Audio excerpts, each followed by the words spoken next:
Salam, xoş gördük. Bugünkü, belə deyək, dərin təhlilimizə dərhal başlamaq istəyirəm. Qısa, amma çox səsküylü bir mənbəmiz var bugün. Başlıq belədir, Apple-dan qərar. Bu telefon modelləri tarixə qovuşur.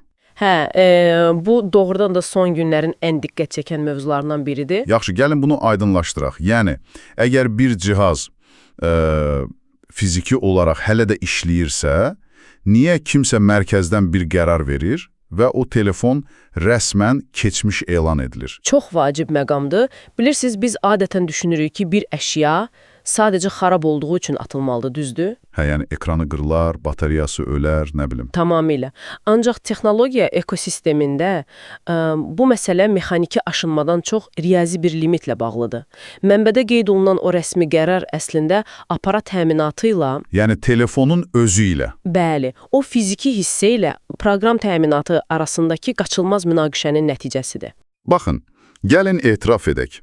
İndi bizi dinləyənlərin yəqin ki, çoxunun ağlına ilk bu gəlir. Şirkət sadəcə məni yeni telefon almağa məcbur edir. Ən məşhur nəzəriyyə budur. Yəni, bu bir növ planlaşdırılmış köhnəlmə deyilmi? Sırf satışları artırmaq üçün süni şəkildə cihazı məhdudlaşdırmaq. Təbii ki, şirkətlərin gəlir modelini, kommersiya marağını tam inkar edə bilmərik. Lakin məsələnin çox ciddi, texniki və bəlkə də daha obyektiv tərəfi var. Düşünün ki, hər yeni əməliyyat sistemi və ya yeni proqramlar, bəli, hər yeni süni intellekt funksiyası və ən əsası müasir təhlükəsizlik protokolları əvvəlkindən qat-qat böyük hesablama gücü tələb edir. Yəni, fərqli çip arxitekturası lazımdır. Aha, başa düşürəm. 5-6 il əvvəlin prosesoru sadəcə olaraq bu yükü qaldıra bilmir. Təsəvvür edin ki, at arabasına reaktiv mühərrik quraşdırmağa çalışırsınız. Vay, bu vəziyyəti çox yaxşı izah edir. Yəni, nə araba o sürətə dözəcək, nə də mühərrik öz potensialını göstərə biləcək. Düzdür. Məsələnin ən maraqlı tərəfi elə burasıdır. Bu qərar mənə köhnə bir kitabxananı rəflərdən təmizləməyi xatırladır. Yer açmaq üçün köhnələr getməlidir. Məhz elədir. Siz də yəqin razılaşarsınız ki, sadəcə köhnəlmək başqa şeydir. Amma mənbədəki o tarixə qovuşmaq ifadəsi, yəni bu tamam fərqli, çox qəti səslənir. Çünki cihazın özü bəlkə də hələ 5 ildə zəng edə bilər, amma Apple kimi şirkətlərin verdiyi bu qəti qərar əslində bütün sistemin qalan hissəsini ləngitməmək üçündür. İnkişafa mane olan zəif bəndlərdən xilas olmaq deyə bilərikmi buna? Tam olaraq belə deyə bilərik. Baxın, bunu daha geniş mənzərə ilə əlaqələndirsək, təsəvvür edin, şirkət yeni bir şifrələmə texnologiyası təqdim edir. Ancaq bu texnologiya yalnız yeni çiplərdə işləyə bilir.